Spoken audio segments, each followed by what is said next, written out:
Last week we talked about the tabernacle. Did you listen? Okay, gotcha.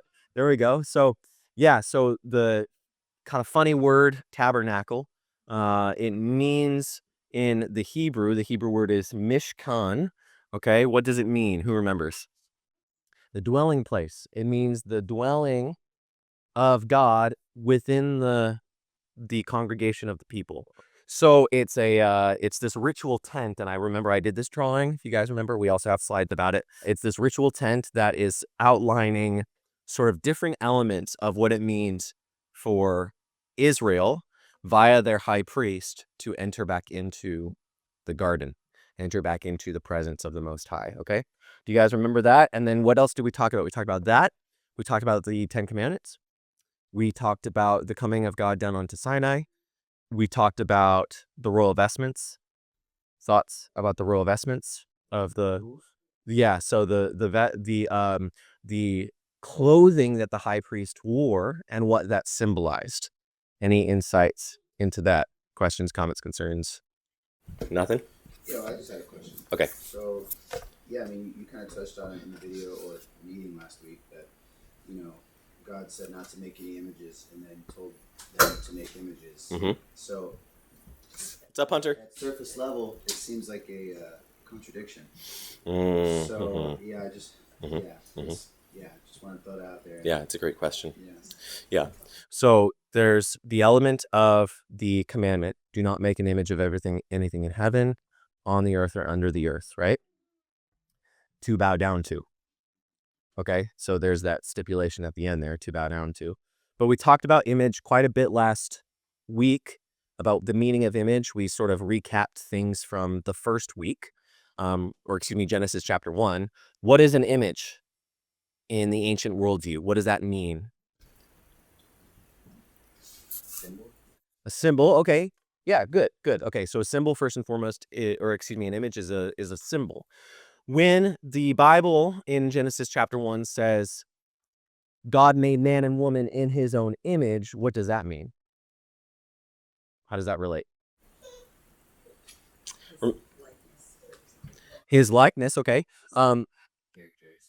Not necessarily. Remember, it's the same Hebrew word that is used elsewhere in Scripture to talk about idols, icons, okay? The statues made of bronze or wood or metal that the pagans would use to create images of their gods, of these different powers and principalities within the world. Do you guys remember our discussion on the difference between Yahwehism, you could say, the worship of one at the top, the Most High, versus, and I drew that little funny image and I put it in, I don't have it in the slides, but I put it in the video. Do you guys remember? Yeah. Paganism is like this. Rather, it's probably even more like this. Whereas what you could call monotheism is like this, right? That everything ascends to a top. Hey, good morning. Welcome back. Yeah, it's been a long time. How are you? Doing okay. Good. I've been online off and on. Okay. I brought someone. Welcome. Hi. She wants to check it out. Come on in. Yeah. So in here, what we're talking about is, like, let's say here's a little image. Let's just use Greek gods, for example. Here's an image to, like, Neptune, god of the sea. Here's an image of Artemis, god of the hunt, right? Here's an image of Mars. I think I just switched from Greek to Roman. But here's an image of Mars, the god of Rome, Ares, right? And the idea here is that in this system, you want to have relationship with the different powers that govern your life. In the example that we use for the Egyptians, the power of the river, for example. Your whole society is built around a river. You want to be able to relate to the river so that you can be in right relationship with the river and it will bless you and keep your civilization running. So you have priests, these intermediary figures, right? And this is you, right? And all of the priests, they tell you what you need to do in order to get into right relationship with these different beings, with these different entities, with these different representations of powers in the world. Remember, power of the river, power of the sky, power of the forest, things like that. Go back to week 3 as we talked about that, okay? The difference here is you have, well, that's not even right. You have the Most High, right, at the top, and he governs everything having to do with your life. So let's put these powers here at the bottom. Let's say your finances. He governs your health. He governs your fertility. He governs all of those powers. They are not going up into these disparate competing elements. So remember, we talked about how these are often at war with each other, right? That the world is competing. That's the philosophical undertone of this. The world is competing. You have to compete to get ahead. These elements of, if you want to do well, you have to appease these different gods, right? This is different. This is, number one, there's no images here. You don't make an image of anything, including the Lord your God, right? And here are these different things that you're dealing with in your life, and they all go up to one, okay? They all go up to the sovereign will of one, okay? The unity of all reality, as opposed to the duality of all reality, you could say. Okay, now, why don't you make an image of this? So in the pagan temples, they would have the gods of, as I said, Ares or Mars or Artemis or what have you, an image, a little statue that represented that power made of stone or wood or metal. Why don't you make an image? I'm answering your question. This is still an answer to your Well, it seems question. like if you made the image, you would then worship said image, right? I mean, Theoretically, so if I made an image of the Most High, I would worship the image rather than the Most High. Is that what you're saying? That's a good thought. Yes. Number one, why would I make an image if there's already an image? For God created man and woman in his image. Okay? So there is actually a little stick figure there at the top of that. The true image of God. Okay? The image is the person. Okay? So I am representing God in miniature form, a microcosm of the macrocosm, which is God. I am a microcosm. And when I operate within the temple, let's say I'm the high priest. Sorry for the video. When I operate within the temple, right, and I walk in to minister to the Most High God in the temple, is there an image within the temple or the tabernacle? Yes, there is an image. I am the image. I myself represent, I'm speaking in the person of the high priest. I myself represent the Most High God, right? So, with all of that to say, remember, priests, they represent sort of these intermediary figures. They stand in the gap, they stand in between. So anyway, the question is, that image, you don't make an image to replace that image. You see what I'm saying? Especially to bow down to, okay?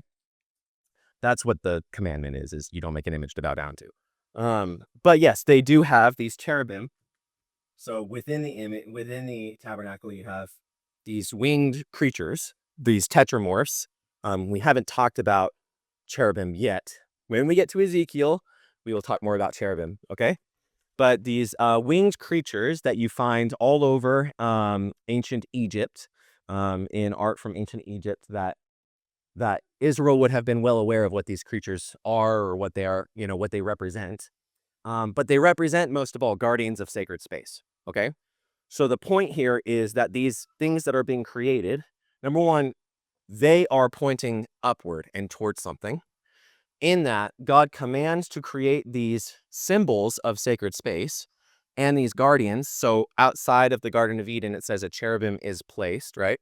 They represent passing through the layers of fire to get to the most holy place, okay? So they actually have two cherubim here as the throne, but then they have cherubim on the curtains that separate the most holy place. Sorry, that's a horrible drawing. But you enter into the most holy place through the curtain, which has the cherubim embroidered on the curtains, again, they represent passing through bouncers, okay? Like at a club, like they represent bouncers, okay? And so they're not meant to bow down to, they're meant to represent the holiness as you continue up and ascend up the mountain, the symbolic mountain. This is all a lot of recap, so sorry for first timers. Did you say you were like you watched the recordings and stuff? Yeah. Some of them. I was here the last cycle. Yeah, I remember. Yeah. Yeah. And she's wanting to kind of get a view of the whole Bible. And I said, Cool. "Hey." That's awesome. Yeah. Well, welcome in. Yeah, the recordings are available online. This is week 21, so just FYI. But I try to not make it so that there's too much assumed knowledge as we're talking through each week, but we're talking through Leviticus, which for most people is the number one book that they will skip in the Bible, probably more than any other book. Can anyone attest to why that is? Bunch of rules, laws, and procedure. So this is the one time in the Bible that you can authentically say that this is a rule book, okay?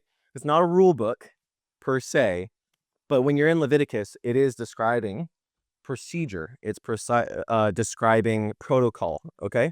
And we're going to talk quite a bit today about why that is, okay? Does that sound good? And hopefully enlighten you to the reality of why this is so important, okay? As we continue in the story of the Bible. Does that sound good, guys? Okay. Wouldn't you say that these are like relational rules? Yes. Okay. Jumping ahead, but I love it. No, that's really, really good. Relational rules. Yeah, that's excellent. So this is not in the slides, but I'll just say it now. I wanted to say it.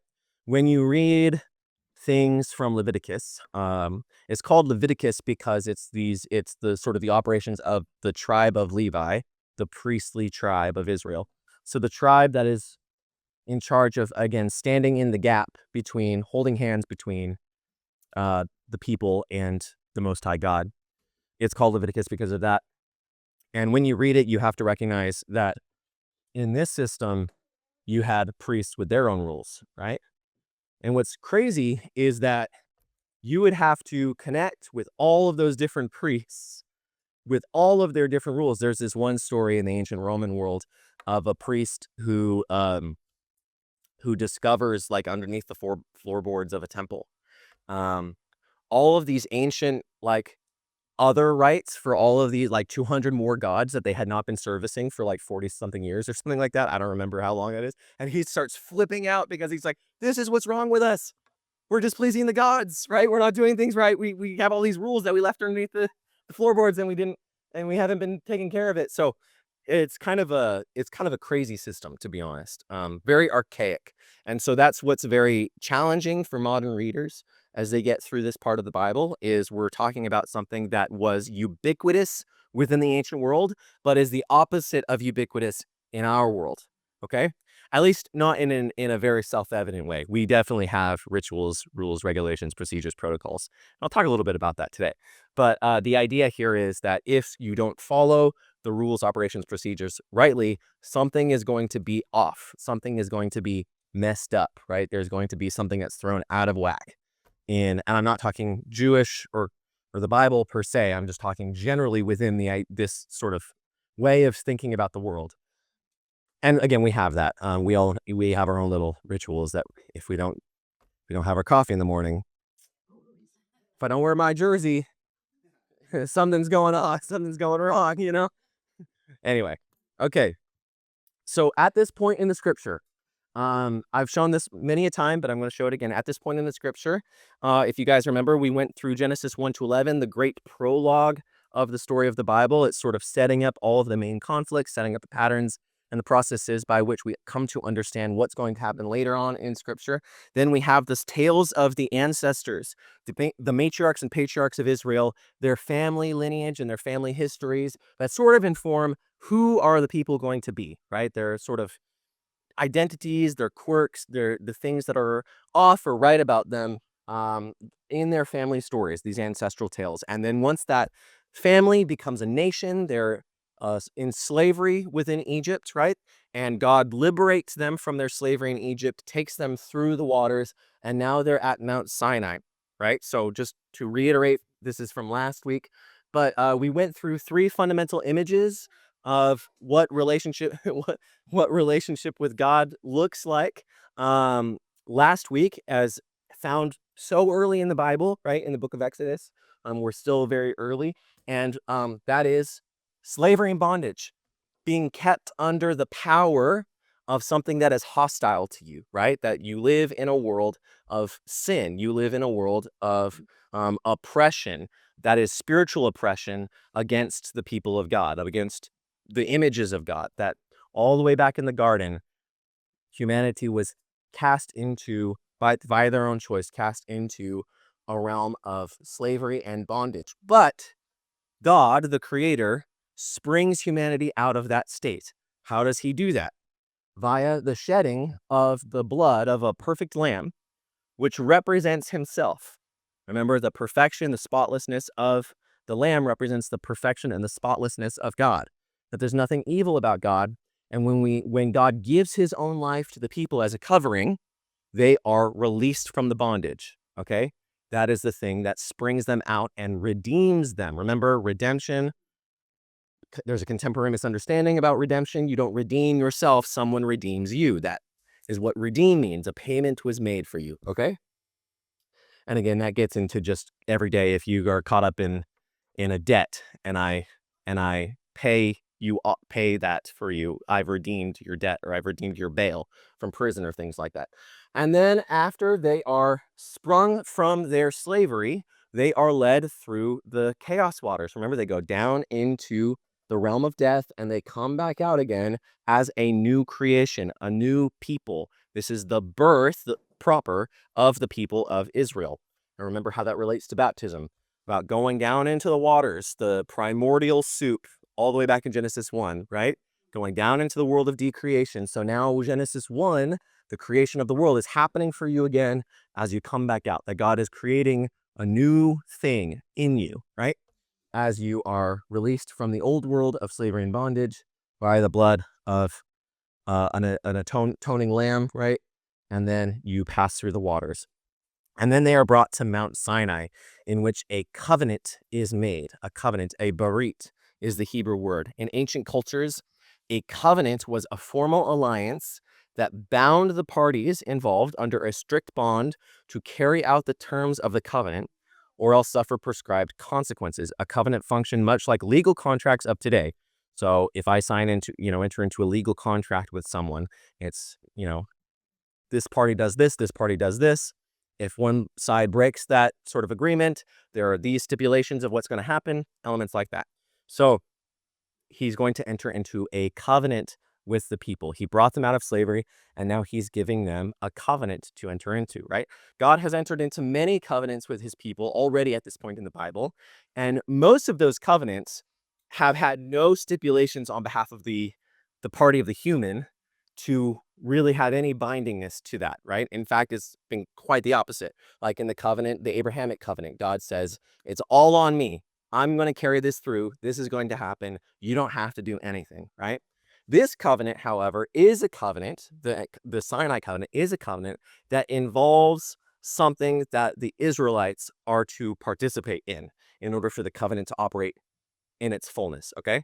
Now remember, this is all within that context of that larger Abrahamic covenant. That is the people of Abraham that are going to redeem, or it's through the people of Abraham that God is going to redeem not just Israel, but the entire world. Now, in the people of Israel at this point, their part of the covenant is that they are to be a kingdom of priests, right?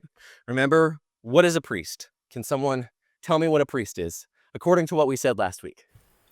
Somebody who represents God. Okay, so a representative, right? Someone who stands in the middle between party A and party B. That is God and the people. And this does not just go for the people of Israel. This goes for, as I said, you have pagan priests, which again, on behalf of this entity, on the behalf of this deity, on behalf of Aphrodite, let's say I'm theoretically the priest on behalf of that, right? Or on the, that I stand in the gap between the god of fertility, between the god of war and, okay. But for the people of Israel, you have the high priests and the kingdom of priests, which stand in the gap between the whole world and the Most High, right? The creator God. I am that I am, the one who is, who exists eternally. Remember, all the other gods, they are created beings, even in the pagan sense. Even in their own minds, they don't believe in the eternality of being, which is God. Okay? Does that make sense, guys? Okay, I know I'm flying through, but it's because we're in the recap section. Okay, and then we'll take it more steadily. Okay, so their part of the covenant is they're supposed to operate as a kingdom of priests, right? And God shows them how they're going to do this. This is what we call the Sinai theophany, the appearance of God on Mount Sinai. It's the fundamental moment at which God is introducing himself to the people in a fullness, in a way that they are seeing clearly, what does it mean for us to represent God? What does it mean for us to act on his behalf in the light of all the people, in the sight of all the people of the world, okay? How are we going to represent the Most High to the nations, okay? And one of the most important things is the building of the Mishkan, the tabernacle, okay? Again, tabernacle is a funny word. It just means dwelling place, okay? Or to dwell, okay? So what is translated to tabernacle in modern English Bibles is a Hebrew word that simply means dwelling place. This is radically important for understanding the entire message of all Scripture. The God of infinite essence desires for his dwelling to be with his creation, so that the God who creates wants to be in the midst of his creation, right? He creates in love, and in love, he wants to dwell with them and never far from them. The whole point of the entire story of Scripture is, in fact, the coming of God into his own world, which he created to dwell within forever. Okay, so the Mishkan, the tabernacle, was created according to what is called the heavenly pattern, right? The heavenly pattern, which is what Moses sees when he is up on the mountain. He goes up into the mountain and he has a vision, this divine vision of what is the pattern of all reality, the pattern of what it means to be in relationship with the infinite, with God, okay? Now, remember, this is all recap, so when I say remember, I apologize to those who are joining us for the first time. But the pattern of the tabernacle is constructed according to the pattern outlined in the garden, okay? And we went through all this last week, so I would just go ahead and watch that recording. But we have the courtyard, we have the holy place, we have the most holy place, we have the altar, the water basin, the bread of the presence, the menorah, the altar of incense, and the ark. Okay, you guys remember all these elements from last week. Finally, the high priest is the one who enters up, and in, all the way into the presence of God. And it is that priest who represents all of humanity entering into that presence that he secures atonement for the people. Okay, remember, the names of Israel are written on the high priest as he walks into the temple. Okay? Or tabernacle. Temple is going to be the construction in Israel. This is a tent that we're talking about. But does that make sense, guys? Any questions about that? That was all recap, because now we're going to talk about Leviticus, okay? And it's going to feel strange, but it's going to be good. Okay? Questions? No questions? Okay. Well, I'm excited then. This is going to be good. Okay, so we're not going to read just yet. I'm going to slow down now, and I'm going to start talking about Leviticus, okay? Leviticus is going to be that list of protocols and procedures that I spoke of that are about how Israel is going to conduct themselves within the presence, okay? The presence of God radiates out from the tabernacle into the people of Israel. And how are the people to operate within that presence that helps them to see who God is and how they are to be within his presence? So the key, this is a recap, but I just want to, this is from our very first week about cultural differences between the ancient world and the modern world, right? So the key aspect for understanding the ancient worldview of the Bible is understanding their worldview as enchanted is not a word that people often like to use. But I don't know of a better word to describe the idea that the world is imbued with spiritual reality, okay? That there's something going on that is not simply material, but that there's something that goes on beneath the surface of the material that affects the material, right? And vice versa, right? That the material affects the spiritual and the spiritual affects the material, right? The world is, in that sense, imbued with spiritual life, reality, okay? So that's something that we need to think about as we go into all of these rituals, okay? Is that there's something to reality that is affected spiritually when you operate physically, okay? And vice versa. Things might happen spiritually that will manifest physically, okay?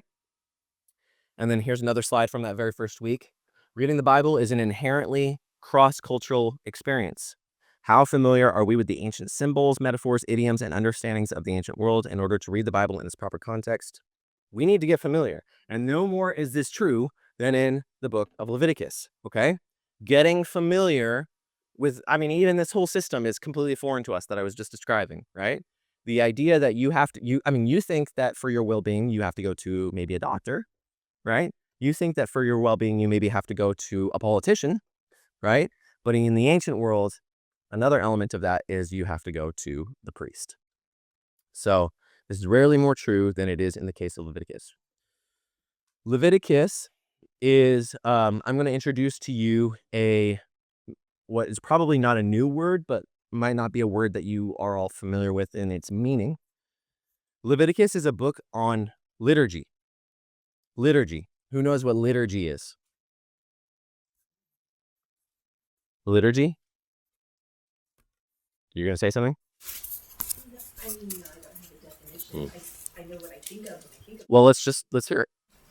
just like traditions and like a role, like what you say. Like if you're in a liturgical church, it's very prescribed earlier on, and you're reading from the book of prayer, You're doing this teaching on this day because it's this day of the year. You're standing up, you're sitting up, you're doing all the chants before you. That's what I think of liturgy. Were you about to say choreography? Oh, Gregorian chants. I spent some time in it one summer in a really liturgical church Yeah. in Philadelphia. Yeah. So Well, when you said choreography, I thought, well, yeah, I mean, there's something about it that's choreographical. Yeah, that's for sure, right?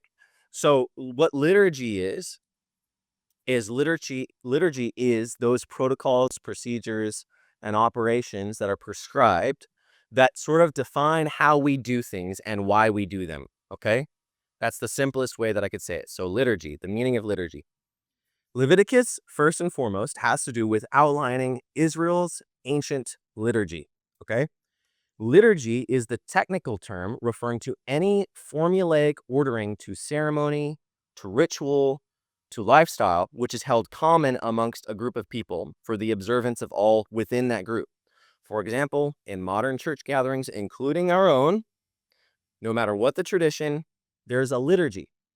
Liturgy is how we do things, right? In what order? Why? What does it mean? Okay? Liturgy is the ordering of how the traditions are practiced according to the identity of the group. Now, liturgy or ritual is present in all the layers of your existence. Okay? I just got to say that. When you wake up in the morning, there's a liturgy to your daily routine, to your daily life. All our lives are ritual. Remember when you go into the football game and you wear the jersey and you get the popcorn and you get the nachos and then they sing the national anthem and you see what I'm saying? And then all the players shake hands at the end of the game or something like that, right? There's a procedure, there's a tradition, there's an operation that sort of defines the people and outlines sort of how we are to conduct ourselves and what are the things that we're doing and what they represent, okay? So I want to give you an exercise of analyzing common contemporary liturgy, okay?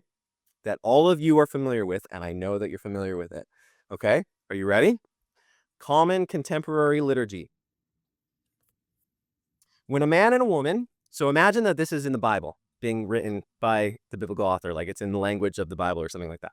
When a man and a woman choose one another in steadfast love and wish to enter into a covenant, they shall prepare a feast day of joy and celebration.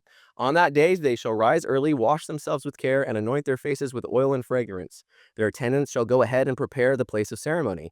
They shall hang white cloths and greenery, arrange the seats in order with relatives in the front of the assembly, and the band shall play a soft hymn. When the hour arrives, the assembly guests shall gather, dressed in the finest garments. The master of the ceremony will stand in the front of the whole assembly, and the crowd will grow quiet. The groom will enter the assembly, walking in the midst of the congregation to the master of the ceremony. When the bride enters, the master shall instruct the assembly to stand, and all the assembly will rise. The bride will walk in the midst of the congregation to the master of the ceremony and the groom, accompanied by her father. The pair shall face each other and speak their oaths of faithfulness and commitment. Their oaths must not be rushed or made in jest, for the oaths are binding and in the sight of all the assembly.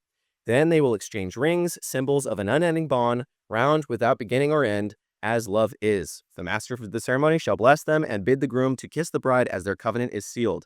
They shall seal their promise with a kiss, and the people will rise and make a great noise. Afterwards, they will go to the banquet, where there will be roasted food and sweet drinks and cakes. The whole assembly will eat, and the attendants are to speak blessings over the newly joined. The bride and the groom will dance in the midst of the assembly as all keep silent. This is the first dance of the covenant. Then the bride's father will dance alone with the bride in the sight of all the assembly. The groom's mother also will dance alone with the groom in the sight of all the assembly. And when the evening is finished, the couple will depart in a grand display, running to and fro amidst all of the assembly, clothed in the fragrance of flowers. This is the ordinance of the day of union. Let it be remembered through all generations. So imagine contemporary wedding ritual liturgy is written out in the Leviticus, okay? I had ChatGPT write that up, just FYI. But you get the idea, okay? That we have ritual, right? This does not include all of the rituals that are involved, right? The giving of gifts from from one another, the writing of the letters, the first look, the something blue, something old, something, like all of that. Like there's a million little details infinitesimally that you can go into that describe sort of the procedures that people operate in all the time, okay? Every holiday we have something like this, right? Where we have a certain tradition. It's Thanksgiving Day and someone sort of ceremonially cuts into the turkey, right? So why do we do that? It's tradition, right? It's a liturgy. There's a meaning behind it, right? There's a sense in which there's something that's going on that is deeper than just the physical, right? Particularly the wedding ring, right? Like the wedding ring is a symbol, right? Can you think of any other things like this? I'm thinking of graduations. I'm thinking of court cases. Sorry, what were you gonna say? Birthdays, even. Yeah. Why do we do what we do? It's a liturgy, okay? It's the process of how do we operate in our day-to-day that defines our identity and our culture and defines our relationship to the world around us, okay? That is what that is, okay? Does that make sense? Liturgy and ritual is about embodiment. Embodiment, okay? So there are things in my head that I can agree to, like my love for my wife, for example, right? But until I go through the ritual that embodies that in the sight of everyone else, it's not exactly there yet, right? It's not my wife. You follow me? There's something a little different about that.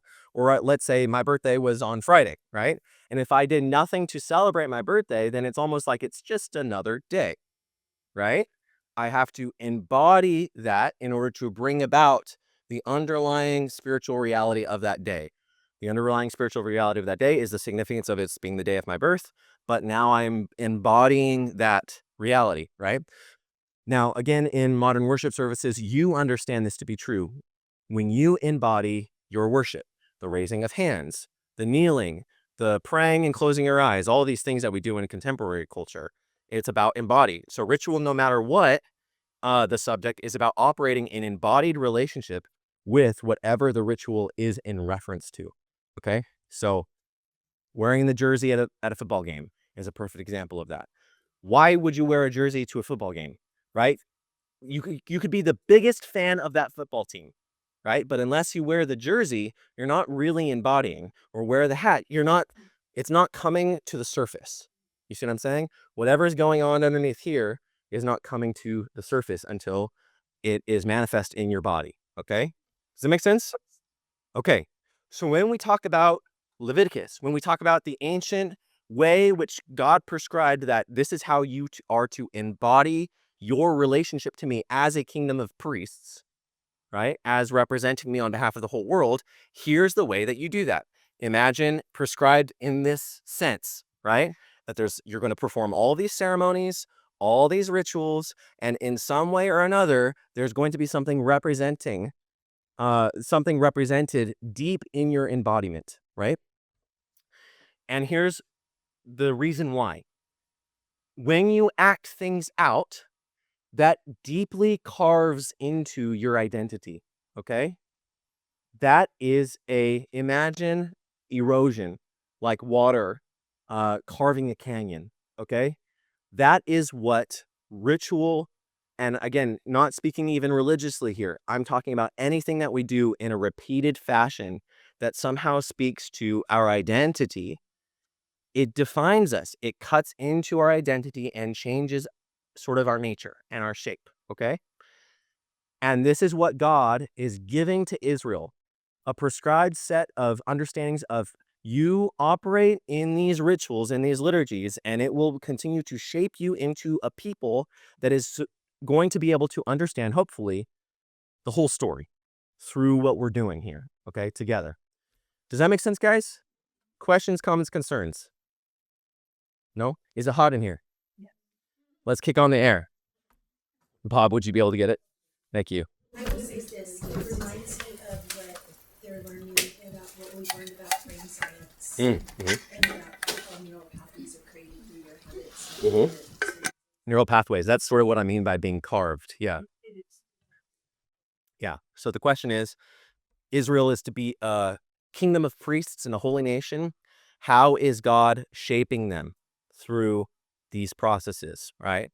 How is God giving them a way in which they are going to be shaped in order to reflect who he is? What's up, Nate? Good to see you. Glad you can make it. Okay. Sound good? Sorry it's so hot in here. All right, something about the ancient world that is just completely foreign to us is that oftentimes, again, Israel or not, your ancient liturgies, your ancient practices, they involved sacrifice, okay? They involved this element of shedding blood, okay? There's a number of reasons why that's the case, but again, I want to sort of bring sort of the obscurity of the ancient world and make it a little bit less obscure to you, okay? Do we shed the blood of animals in the contemporary world? Yes. And most people don't realize this, but they ate the sacrifices too. Okay? Yeah, they cook them. Well, in Israel, I'm talking again generally. I'm talking generally. In the same way that in 1 Corinthians, Paul is saying, you can eat meat sacrificed to pagan gods, but be warned because, you want to do it in the presence of the right people because you don't want to get people upset that you're, because it's just meat. But the point here is that when you sacrifice an animal in the ancient world, that was how you butchered animals. Okay? So in the modern world, we take animals into back rooms and shoot them in the head in some sort of clandestine way, and then we cut them up and package them into these, plastic packages, and then you go to the grocery store and pick it up, and you wouldn't know any better that this is an animal, right? That this was a living, breathing thing that walked around the earth, right? In the ancient world, what goes on? Yeah, is that making you sad? In the ancient world, the necessity of eating meat was they ritualized that, okay? That was deeply ingrained into their process of understanding how the world worked, is that, our societies needed the meat to flourish, and we have to kill something in order to get that, okay? And so there's something about the sacrifice or the shedding of blood that like we all understand, but only in a subconscious way as being necessary for our world to run, okay? So I just sort of wanted to present that and bring sort of the archaicness up to the forefront and help you understand what animal sacrifice is about. It's about we are getting something through a death.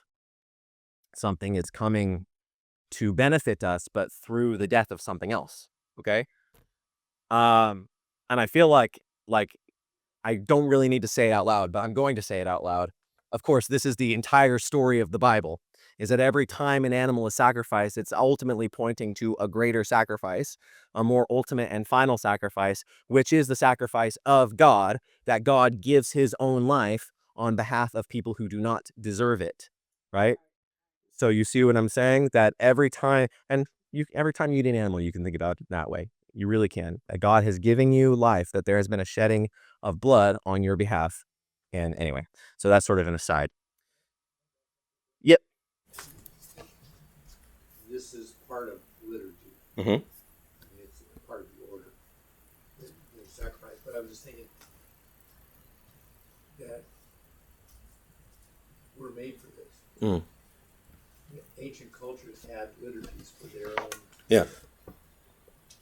how they worship their gods or whatever. Mhm.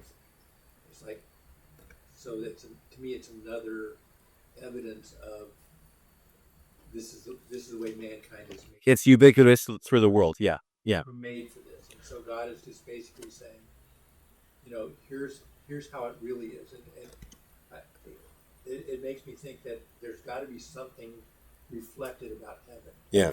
Right. Well, you could say there's an operation to the world that is liturgical, right? That there's an order to creation. And so the idea is, how do we manifest order within our own lives, and what is the deeper meaning of that? Yeah. So that's good. There's a liturgy of nature, you could say. Yeah. Something we're made for. Yeah. On earth and heaven, I think. Yeah. So I keep saying this, but your whole life is liturgical: waking and sleeping, brushing your teeth, eating 3 meals a day, things like that. Your basis for existence is liturgical, and order and pattern to reality. Okay. Pattern to embodied existence. So this is what Leviticus is doing, is bringing spiritual patterns and bringing them to the forefront in an embodied way. Okay. That's what it's doing. That's the simplest way that I could give it to you, is that there's spiritual patterns of the world, and we are manifesting that in the physical. Okay. That's what the tabernacle was all about. If you remember that it's about entering back into the presence of God and what that means and what that looks like. And you have the altar, and you have the wash basin, and then you enter into the garden place, the holy place, which has the menorah and the bread of the presence and the altar of incense. And that has all this meaning wrapped up into it. And then you enter into the Holy of Holies on the Day of Atonement. So here's something else. Every sacrifice, again, I'm sort of getting off the slides for a second, but every sacrifice somehow is a splinter or a mosaic puzzle piece of what the relationship with God looks like in the present, here and now. Okay. And we're going to talk about there's different offerings, and the offerings mean different things, and they all point to Jesus, that Jesus will manifest the different meanings in his own lifetime. Right. And then in our own lifetimes, we manifest those different meanings as we continue to operate in relationship with God today. It's just the ancient offerings, the ancient sacrifices, they brought to the surface, they brought to the forefront these deeper spiritual things. Okay. So that humanity, so that ancient Israel would know very clearly in their sight and in their body what this relationship is all about. Yeah, so, I don't know how long it's going to take you to get through the book of Leviticus, but I think it's kind of it, and that's not, I'm not going anywhere negative. Yeah. But I think it might be interesting to point out that right now, we're in not the Holy of Holies days, but I mean, we just kind of had the Day of Atonement, Yom Kippur, right? And so it's the time of year for that. Yeah. And for 10 days, like Yom Kippur kind of finishes that. 10 days of awe, started with Rosh Hashanah. Yeah. So, I mean, all that is happening, like, it's kind of, I mean, if you're going to kind of wrap it all up, right? Yeah. Yeah, in the feast days. Yeah. Yeah, and then you've got, of course, the trumpet, Rosh Hashanah, but then you've got Tabernacles? Tabernacles. Yeah. Yeah. Yeah. Yeah. Yeah, that's at towards the end, and we're gonna read some selections from Leviticus. Yeah. But we will be reading that chapter. So yeah, we're going through the calendar year as being fundamental to this too. Yeah. It's kind of interesting to kind of watch that because right now, Yeah, thank you for reminding me. I was going to mention that the people of Israel, they do still follow some things from this modern people of Israel, and one of the things that they follow from the book of Leviticus are the high holidays. So the 7 feasts prescribed in Leviticus, and so we'll get to that to the end. It's really important. So let me talk about altars and offerings. This is a recap from the Cain and Abel teaching, but why bring offerings to God? Sacrifices. Why make sacrifices? The sons of Eve were acting in the priestly role designed for their parents in the Garden of Eden, so Cain and Abel. In making an offering to God, Cain and Abel both are operating in the assumption that relationship with God can be reestablished through a sacrifice. Now, I'll bring the wedding example up again. Is a sacrifice made? Well, okay, let me ask you, where do the man and the woman get married in the wedding venue? What do we call that? The altar, okay? Why do we call that an altar when altar means the place of sacrifice, right? We call it an altar because a sacrifice is being made in a wedding, right? That I give myself to you, you give yourself to me. There's a reciprocal nature to that, and we each together sacrifice certain freedoms in order to live in a bond, in a unity, in a covenant, okay? So the altar, the place of sacrifice, is where relationship is established. And all relationship involves sacrifice. You have to sacrifice time. You have to sacrifice your attention. You could be completely inward focused, right? But then you have no relationship, no connection to anyone outside of yourself. In order to have connection with that around you, that involves some measure of sacrifice, right? That you die, something dies, your time, your attention, whatever. It goes away in order for you to have a connection with someone, okay? So sacrifice is inherent in relationship, okay?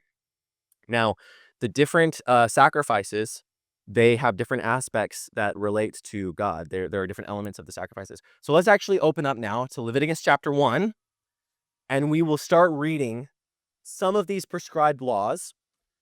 It's going to be really dense, really dull, really boring. Just bear with me, okay? It's going to be a lot of repetition, but just in the sense that it wasn't very interesting to read that whole outline of the wedding. It's almost like you have to see it to understand it, Again, imagine that wedding, a description. You've never been to a wedding in your life. Sort of hard to make out what's going on there at the wedding, okay? That's sort of our experience that we're about to have right now as we read Leviticus, okay? Does that make sense? Questions, comments, concerns before we do that? Concerned that it's going to be boring. Okay, sorry. Have I driven that home too much? I'm sorry. I'm sorry. Okay. So this is right. The line between Exodus and Leviticus is actually very blurry as a book, so it just picks up right where Exodus left off. We are going to go back to the golden calf story for just a few minutes to end because we never did that, okay? So we're going to do that at the end here. But okay, you guys ready? Leviticus chapter 1, starting at verse 1. Yahweh called to Moses and spoke to him from the tent of meeting. He said, "Speak to the Israelites and say to them, when anyone among you brings an offering to Yahweh, bring as your offering an animal from either the herd or the flock. If the offering is a burnt offering from the herd, you were to offer a male without defect." A burnt offering. What's a burnt offering? Yeah, so many of the sacrifices are cooked, okay? In fact, probably all of them are cooked. What's a burnt offering, though? Is there a difference between burnt and cooked? Oh, yeah. You overcooked it. Yeah, okay. A burnt offering means another way that you could translate it is whole offering, okay? A complete offering, meaning you burn the entire thing until it is ashes and smoke, okay? A burnt offering or a whole offering. So again, the meanings are not totally inherent within the text. We're going to have to derive the meanings through our study and interpretation. But if the offering is a burnt offering from the herd, you are to offer a male without defect. You must present it at the entrance to the tent of meeting so that it will be acceptable to Yahweh. You are to lay your hand on the head of the burnt offering. It will be accepted on your behalf to make atonement for you. You are to slaughter a young bull before Yahweh, and Aaron's sons, the priests, shall bring the blood and splash it against the sides of the altar at the entrance to the tent of meeting. You are to skin the burnt offering and cut it in pieces. Again, it sounds archaic, but have you ever been to a butcher shop? Okay? I just want you to... Humanity has always eaten meat, except for in the Garden of Eden. And anyway, so it sounds archaic, but people are doing this as we speak, okay? Just not in a ritualized sense. And then Aaron, the sons, the priest, shall bring the blood and splash it against the sides of the altar at the entrance of the tent of meeting. You are to skin the burnt offering and cut it into pieces. The sons, again, I don't want to harp on this too long, but every time you go to a grocery store, you buy one of those pieces, okay? So the sons of Aaron, the priest, shall to put fire on the altar and arrange the wood on the fire. Then Aaron's sons, the priest, shall arrange the pieces, including the fat, the head and the fat, on the wood that is burning on the altar. You are to wash the internal organs and the legs with water, and the priest is to burn of all of it on the altar. It is a burnt offering, a food offering, an aroma pleasing to the Lord, pleasing to Yahweh. If the offering is a burnt offering of the flock, you are to do from either sheep or the goats. You are to offer a male without defect. It's going to continue to go through these rules. I'm not going to read them all to you because you can read them on your own time, and it's very repetitive again. But you can kind of see that this is how the book of Leviticus reads. And so when people get to the book of Leviticus, that's why they are like, what am I reading? What's going on? It's describing the ancient liturgy, okay? The ancient process of that tabernacle temple. I'll just draw that picture again for you guys to see, to have up here always, because I don't have that slide, okay? You have the tabernacle. This is like an overhead view, right? You have the courtyard, then you have the building. You have the holy place and the Holy of Holies, the Ark of the Covenant in the Holy of Holies. This represents entering into the throne room of God. You have the bread of the presence being in, this is the Garden of Eden place, the menorah, right? Oh, what am I doing here? It's a bad drawing. You have the altar of incense. So this is being in the presence of God on the earth. This is being in the heavenly throne room. Then you have the water basin, right? The waters that purify, that cleanse. And then the altar where the sacrifices are made. Okay? And then the gate. And then out here is everyone's living. Okay? So this is the center of reality for the people of Israel, is the operations of their relationship and how that relationship is operating. Okay? And remember I said last week about most of what's going on in like the Gospel of John, for example, is that Jesus is like saying, I'm this, and I'm this, and I'm that, and I'm that, and I'm that, and that. You know what I mean? Like he's saying, I'm all of these things, right? Light of the world, water of life, the door, you know what I mean? The Lamb of God who takes away the sin of the world. So anyway, just how all of that pattern is collapsed into the person of Jesus. But so is all of the times in which the priest in here comes and sacrifices an animal and splashes the blood on the altar and cooks it and then eats it and then washes and enters into the holy place, right? All of that is doing the same sort of thing. It's manifesting in an embodied way what relationship with God looks like. And every animal sacrifice in some way represents the shedding of God's own life to cover for you and allow you to be in relationship with God, right? The shedding of a perfect animal without defect, okay? Does that make sense? The animal is a representative on your behalf, sacrificed. The blood is lost. So that's why Christ can simultaneously be a Passover lamb and an atonement sacrifice, right? The different sacrifices, they represent that. Okay, so I'm going to go through and show you the different offerings. We only read, well, let's read a few more minutes actually. Go to chapter 2, okay? Go to chapter 2 and I'll show you what's going on here. So you're going to see there was the burnt offering or the whole offering, the going up offering. That's another way for it, because as the body of the animal burns up, it turns into smoke, which goes up, right? Oh man, I'm sort of going all over the place. The animal also represents, you could say, you or Jesus, right? You, Christ in you. As the smoke ascends, imagine that's just an ascension, okay? That's a symbol for it going up the mountain in to the presence. So it's ascending into the heavens, symbolically going in to the presence, okay? On your behalf, okay? So anyway, but there are other offerings besides the burnt offering. That's just one offering and its meaning, okay? There's the grain offering. Okay, so let's read it. This is Leviticus chapter 2. When anyone brings a grain offering to the Lord, their offering is to be of the finest flour. They are to pour olive oil on it, put incense on it, and take it to Aaron's sons, the priests. The priest shall take a handful of the flour of oil together with all the incense and burn it as a memorial portion on the altar, a food offering, an aroma pleasing to the Lord, to Yahweh. The rest of the grain offering belongs to Aaron and his sons. It is a most holy part of the food offering presented to Yahweh. So this is an example of an offering that's made, but it's not a burnt or a whole offering. There's a memorial portion that's offered that is on the altar that's burnt up, but then this other part is eaten by the priests. Okay, for example. Why is that? Can anyone guess? What's the difference between the whole offering and an offering that you partake in, like let's say the priests of Israel partake in as they eat? Okay, good. You could say yes, there's an element of the Eucharist or communion elements there in it being a grain offering, especially because there's also a drink offering that you can offer with it. But if the priest is eating the same sort of thing that is sacrificed on the altar, It's embodying. Yes, it's embodying, but what is it embodying? Anyone give a guess? So in this case, the priests are sharing a meal with God. Okay? You see what I'm saying? In this case, there's a meal that's being shared together. So this is what we talk about, the communion elements, right?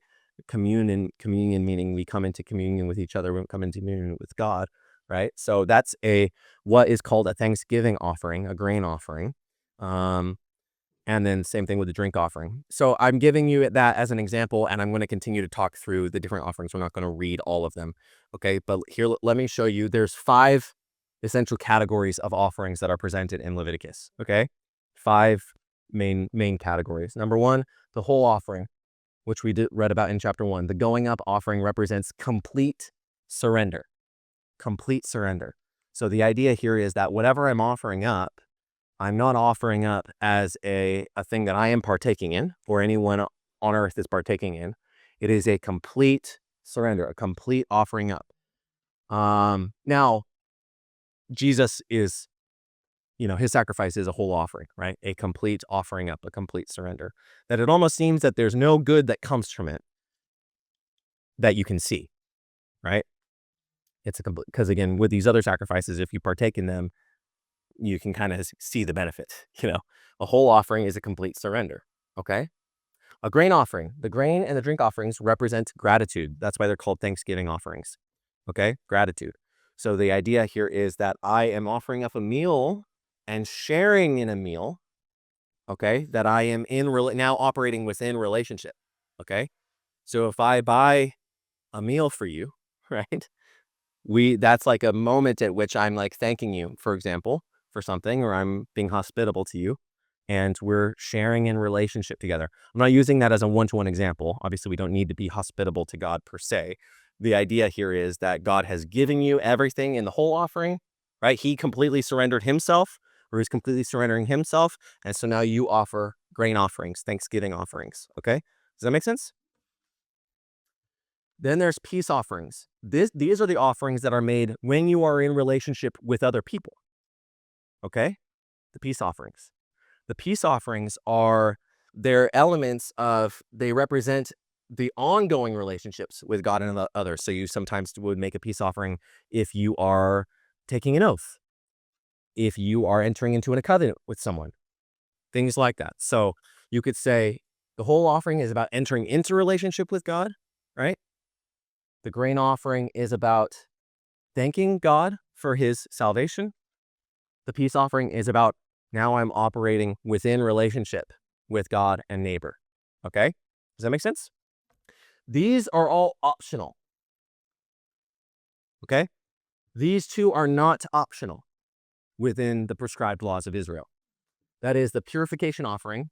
So these are the offerings that are made in regard to sin. What does sin mean in the Hebrew? It's not as intended. Not as intended, missing the mark. Yeah. So the idea here is that there's a design and order to the world to how we are to live our lives. And in sin, we somehow miss the goal.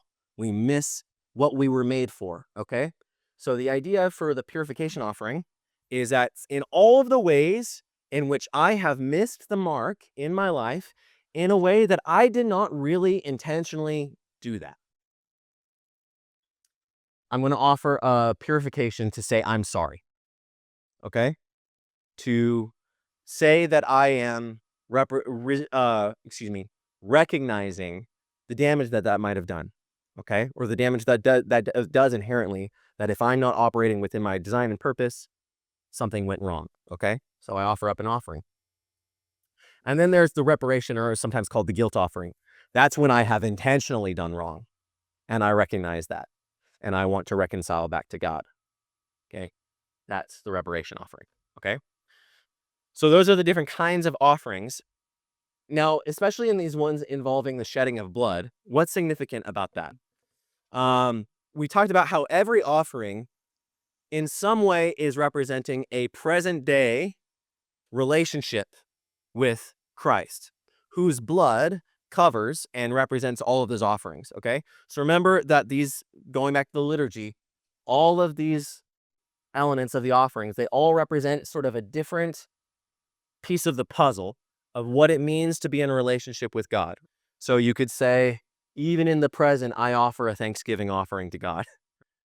Even in the present, and I offer a peace offering to God through my relationships with others, right? Even in today, I might offer an offering, a spiritual offering, in the sense that I confess my sins, right? I confess my mistakes. There are things in which we partake in an embodied way that represents our relationship with God, okay? Now, remember in Leviticus chapter 17, it says, the life of a creature is in the blood.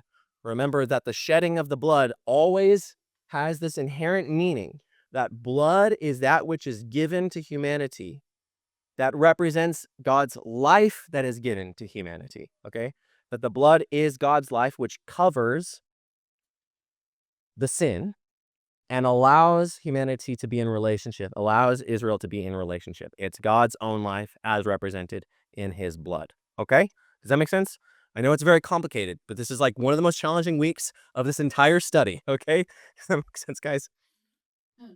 Involved in this liturgy are 4 essential substances: fire, blood, oil, and water. These are what the rituals primarily involve. And again, each of these substances, they have different meanings to them. So fire, for example, represents energy and spiritual life associated with the divine presence, that God's presence is a presence of fire. Blood is liquid life, okay? Blood runs through my veins.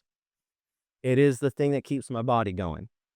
It's associated with the spirit because breath and spirit are the same Hebrew words, remember? And my blood is oxygenated, right? That's the thing that keeps it moving all about, right? Oil. So what's so significant about oil? Does anyone put on moisturizer? Olive oil is the ancient moisturizer, okay? It's the thing that revitalizes your dermis, okay? Your skin. So revitalizing liquid born from agriculture and can be scent infused. So you can infuse it with different aromas that are beautiful and life-giving, right? You could say oil is the blood of grapes, or excuse me, of the blood of olives. Sorry. Oil is the blood of olives, right? That olives are, again, there's a sacrifice there, even in the agriculture, okay? And that's something else to just think about. Again, this is an aside. I'm sort of jumping all over the place today, but how do you make bread? Anyone? Yeast, yeah. But sorry, go ahead. Yeah, so there's a crushing in order that brings about a transformation that is life-giving. Okay? So again, Jesus is crushed, a transformation that is life-giving, okay? The olive that is crushed to bring about the oil that is life-giving, revitalizing. Okay, go ahead. So I do have a question. Yes. I just don't. Okay, so why if we made sin, if we're offering ourselves, why does the animal have to pay? Like, why do we have to kill the animal? Why blood sacrifice? If I'm going to give myself wholly to God, why am I not making some sort of sacrifice? Be it, sitting in the dark for 30 days. Like, why didn't God tell Moses to say that? Or, So you're talking about the difference between penance and grace. Okay? So grace is the gift that God gives to restore us to himself. Penance is the thing that I do in order to make myself right with God. Now, the life of the animal doesn't represent your life. It represents God's life that he has given to you, because the animal is perfect, right? The animal doesn't sin. You see what I'm saying? So the animal is spotless and without blemish, right? So when the animal is sacrificed, the animal itself is representing God, the life that God is giving to you, that God in his prescribed commands is sacrificing his own life on your behalf. You see what I'm saying? And so it's the difference between, you can do things to say, oh, I want to show that I'm sorry, right? But still the mechanism by which you do that is the grace gift that was the offering of God to you, that God gives you the means by which you can be in right relationship with him, that you don't take that for yourself. I don't know if that's answering your question entirely. in that sense that, like, God gave us the animals of which to sacrifice. Like, Yes, that the animals are. So let's go back to, unfair to the animal. okay, so Yeah. that's the point.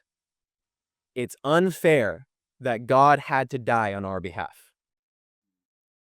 Okay? That uncomfortability, that it feels unfair, that's right. You see what I'm saying? Because it represents a cosmic unfairness. Okay? Does that make sense?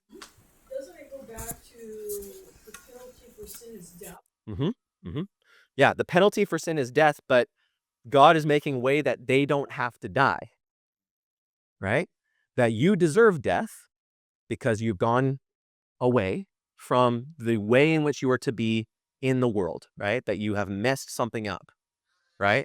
And so, and again, this is very philosophical. Going back to the creation, why do we deserve death? It's because God creates life and we break with the life. And so just think about that as a natural formula. You break with life, death, okay? The deserving of death is language. It's bringing higher realities down to English, okay? So anyway, it's a good question, and that's like part of getting it is what you just went through. Yes. It's just mirroring the substitutionary atonement. Absolutely. Cry. Absolutely. Yes. That's right. The animal without spot, they have to be, stands in my place. Exactly. In fact, you would the priest would lay his like hands on the animal, which represents the transferring of sort of that life that you are living, the scummy life that you're living, right? Onto the, not you in particular, right? Yeah. So every time it is unfair, because it's unfair, but that's the grace of God. You see what I'm saying? It's not like a equal balance that the most perfect reality sacrificed himself for us. Book of Romans, while we were still sinners, Christ died for us. So I didn't make myself better, and then Christ dies for me. While we are still sinners, Christ died. So there's the unfairness of that is embedded within the reality of it. Okay? I think another interesting thing that I'm noticing through all this too is because it is unfair for the animal. And I remember every one of my kids, when they finally realized that this weed had a face, at one point all of them had a problem eating weed for a while. But it's because it's true, because it is a living being that was created by God. But what's interesting, I think, is it's just another way to show how much God sees his image in us as humans, that he loves you that much that he's not going to still sacrifice his image. Something else has to be done. It's not going to be the human, which is why it's never a little thing when a human being dies. Yep. Whether they're right or wrong, or doing something right or wrong, there's something set apart about the image of God. Yeah. As being, you are innately endowed with certain respect and Dignity. because you are a human being. Yeah. And that's something that I think is just reflected too in the sacrifices. That, the innocent animal has to die, but Mhm. God loves the human that much that he's Yeah. going to replace, what we should be doing. I'll just say one thing, but don't forget what you're gonna say. Yeah, connected to even the present. Again, why is it fair that we get to eat animals and even in the present? You see what I'm saying? Like we benefit from their sacrifice, right? We benefit from God's sacrifice, and this was not the Edenic ideal, right? The food, it's only a consequence of restitution of restoration needing to happen that now the animals die. So someone else. I was just thinking about the system of child sacrifice. That was Right. better. Yeah. Mhm. So as bad as this, it was still different. Yeah. Then. So that's something else. All of these Levitical laws, remember, well, in the drawing that was up here, this is a system of sacrifice, like, again, ubiquitous. You would not be a person living in the ancient world without encountering sacrificial systems. The other cultures, their sacrificial systems looked different. And so, again, the point of Leviticus is how is Israel set apart from that, right? And how is their meanings different, right? Our image is the human. We don't sacrifice the image, and there's a lot of meanings imbued in that. So, Oh, when Abraham took Isaac, right, Mhm. to Mount Moriah, Mhm. I think God, in my understanding, I think God was establishing at that point, no, you're not going to sacrifice your child. hardline rule, You're going to Yeah. sacrifice this ram over a substitute. Yeah, a substitute. That's the whole point. God provides his sacrifice. On the mountain of the Lord, it will be provided, right? Like God provides the sacrifice that is made. And that includes all of those sacrifices that I was talking about, okay? That God has given to you something that you give back to him. Well, Okay. I know what I was going to say too. This whole feeling that we have of unfairness is why our works, Mm. why we live for Jesus now, Mm. is out of gratitude, Right. and not to atone for ourselves. Yeah. It's that uneasy feeling that says, my life should give back Mhm. in a grain offering Mhm. of gratitude Yeah. and a peace. You know what I'm Mhm. saying? Mhm. So that it orients our brains correctly to understand grace, Right. and our works. Yeah. The ones that were mandatory, again, it's not about you. Like every sacrifice that was ever made, a human did that, including Jesus. I laid down my own life, right? So I guess the point here is that they were pointing forward to something. Yeah, but yeah, that's good. And that's why, as I was saying, like these different offerings, you can sort of correlate them one-to-one even in your present. So good, Bob. I was just going to say that even though we live in an agricultural, center Mhm. in our country, most of us are not cattle ranchers. Yeah. Cattle ranchers are not looking at raising pets, Right. with a face that, oh my gosh. Mhm. In fact, even with 4-H, if you're raising beef cattle in 4-H, you have a whole different mindset about that animal. Yeah. You want it to be amazing. Yeah. You want to be able to sell it for as much money as you can. I mean, Mhm. it's a whole different mindset when we're divorced from the hands-on part of things. Yeah.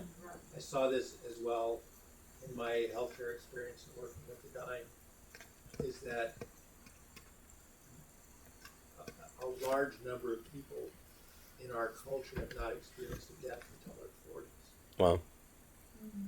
And then when they experience the death, they're not involved in the death. A lot of other religions, there are religious rituals where you're involved with the body Yeah. itself. We don't do that. Right. Someone else does that. Yep. And so we're divorced from the reality of some of the aspects of death Yeah. and dying, where 100 years ago or 150 years ago, the death happened at home. Mhm. The person was laid out at home. Yeah. You buried your own family member. Yeah. Oftentimes. Yeah. So you were connected with that whole thing, and the grieving process was different. Yeah, you're getting at something, which is why Leviticus is so hard for us Westerners. Is the Western world is the most cerebral society that has ever lived, and the least embodied society that has ever lived. So, yeah. Oh, someone died. I just agree to that, and I never see anything having to do with that as an example, right? So, yeah, that's good. Okay. Continue. Are we good? Good discussion. Let's turn to chapter 11. So something else, again, I'm not going to go through all of these chapters are like, here's how you were to offer for this, and then for this, and for this. And again, it's just that liturgy that I was describing to you with the wedding. You know what I mean? You're to do this, and then take this action, and then take this action. And so you can read that on your own time, preferably with a study Bible or some sort of commentary on hand so that you can have some clarity as you read it. But yeah, Leviticus chapter 11. So something else that's going on in the Levitical law is the difference between the common and the holy, the clean and the unclean. Okay? The common, the holy, the clean, the unclean. Okay?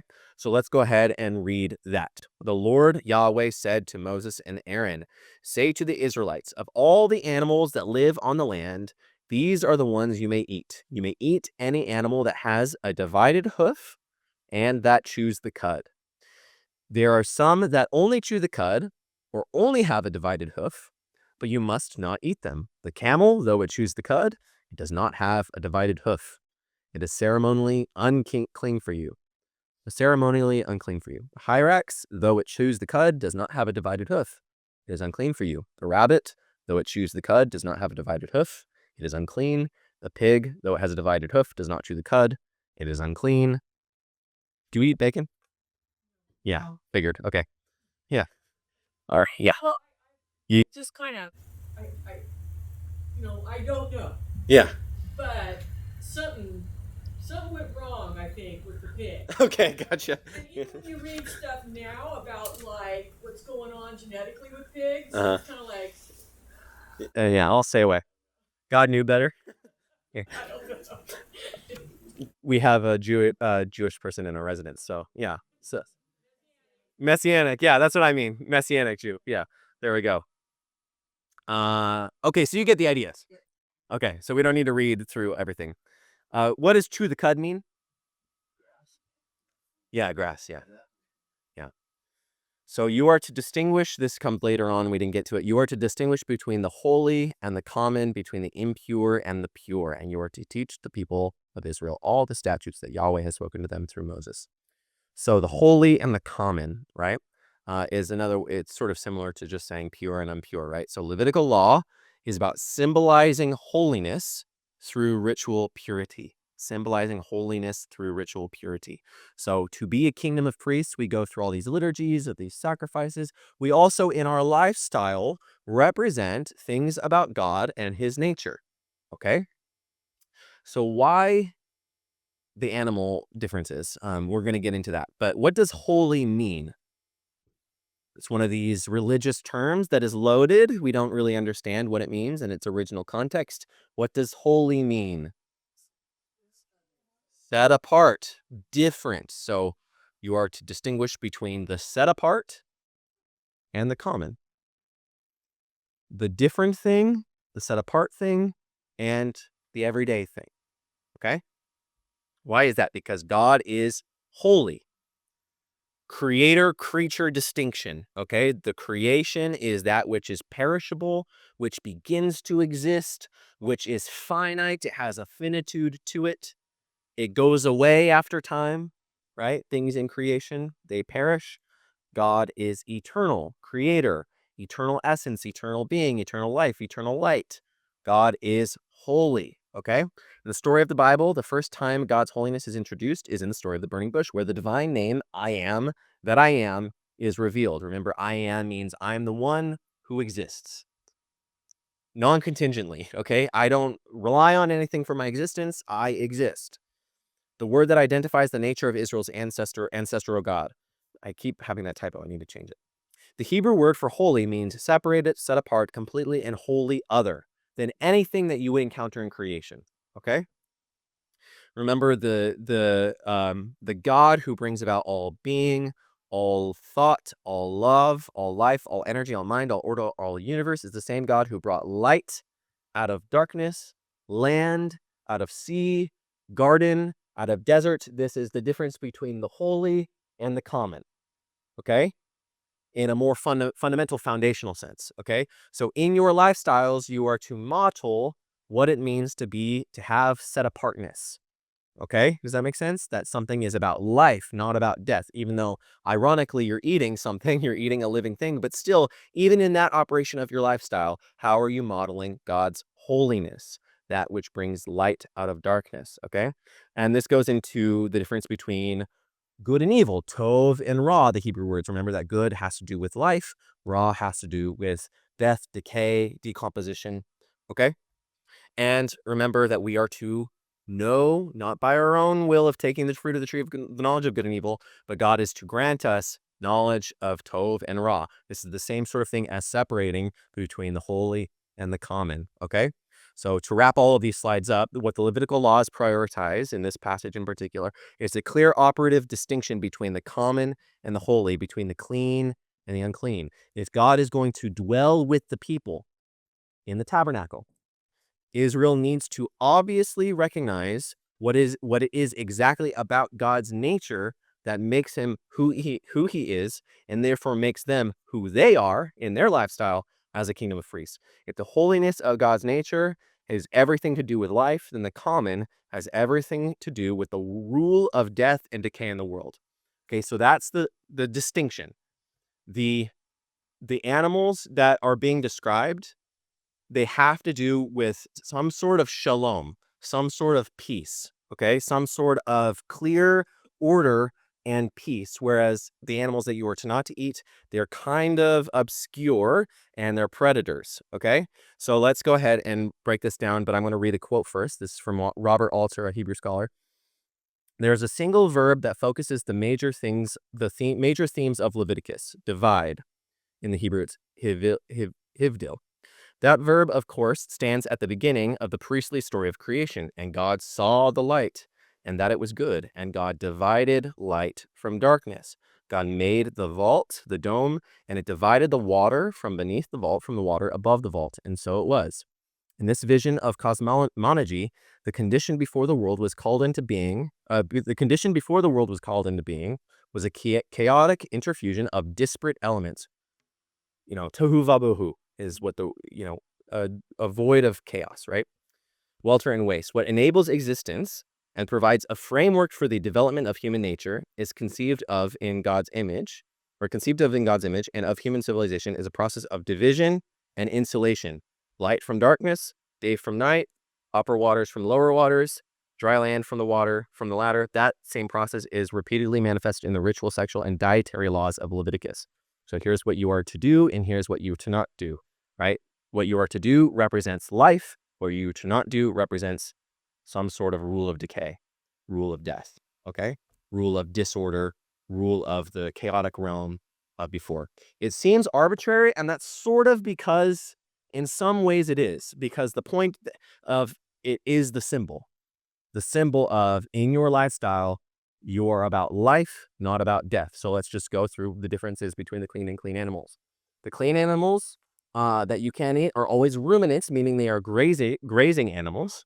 We've already talked about this sort of privileged perspective on shepherds and herdsmen, so that's without saying.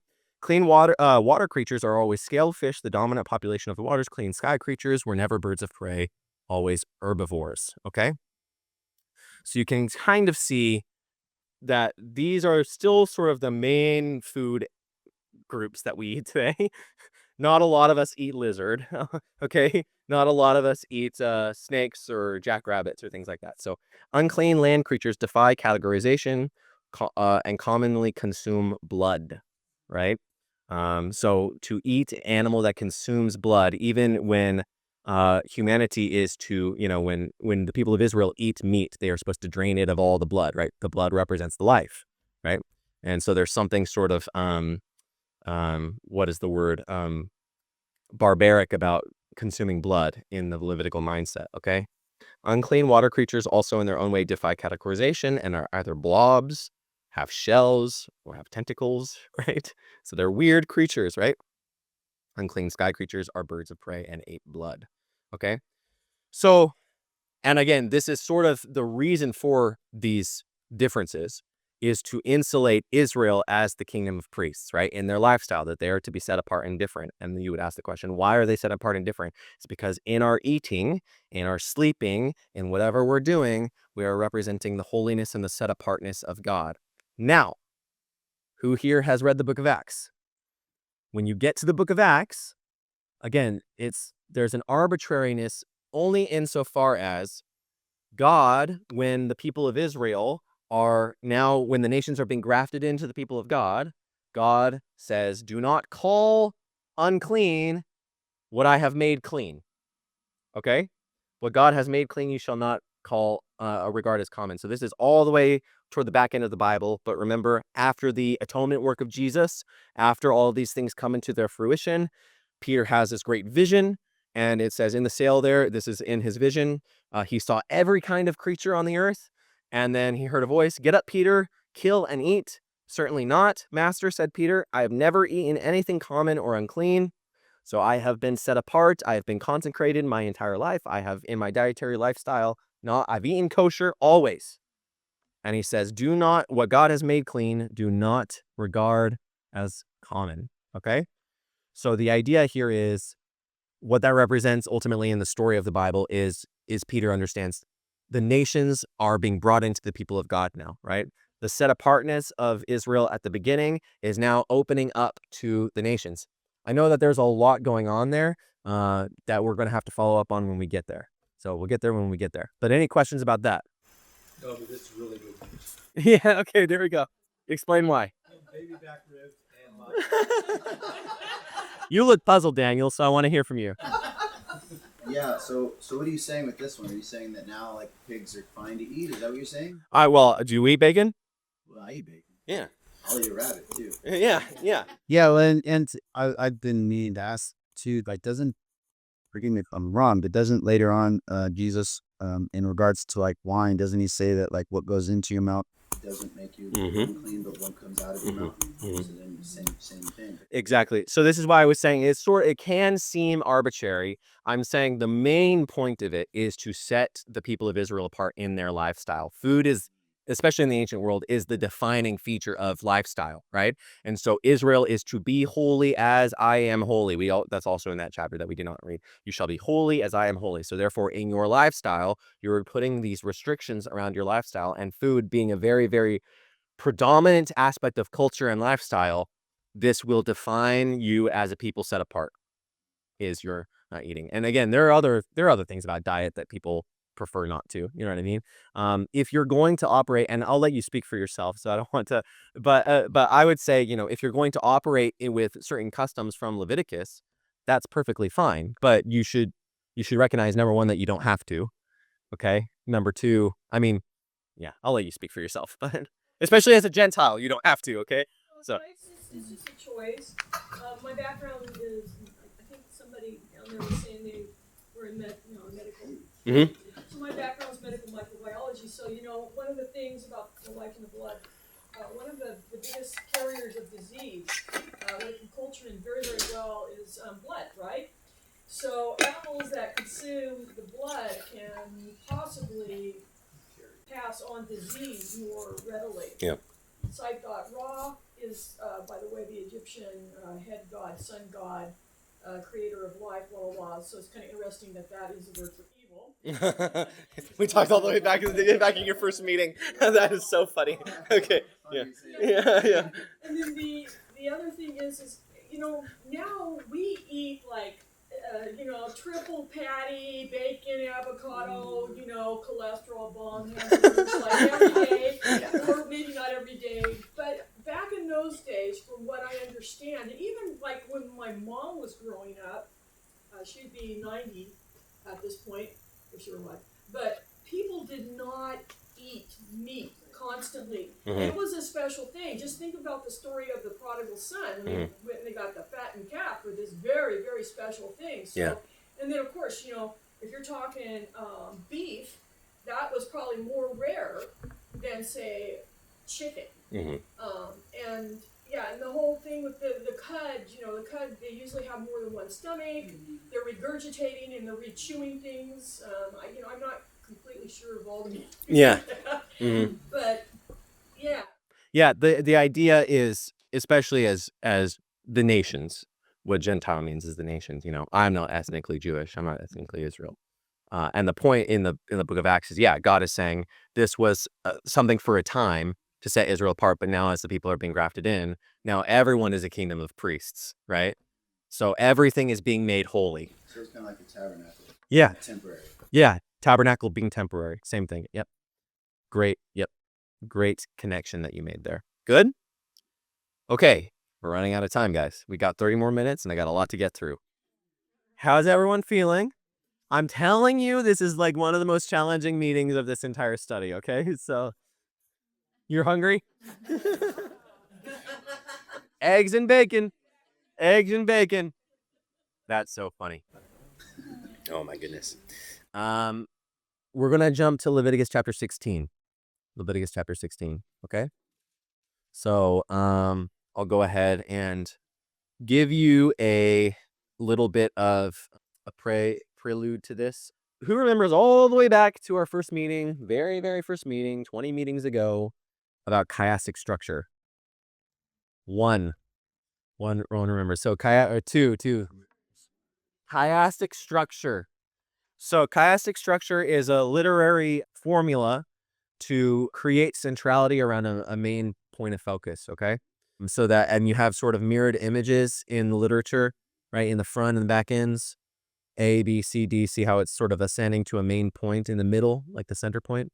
That's what we're about to read, because Leviticus is written in chiastic structure with the Day of Atonement as the centerpiece, okay? As the main point, because there's a whole long breakout of, so you have, some ritual laws, some priesthood laws, some purity laws, Day of Atonement, then more purity laws, more priesthood laws, more ritual laws. So signs of life, guys. This is not arbitrary, right? Like there's beautiful architecture to this book that we're reading, okay?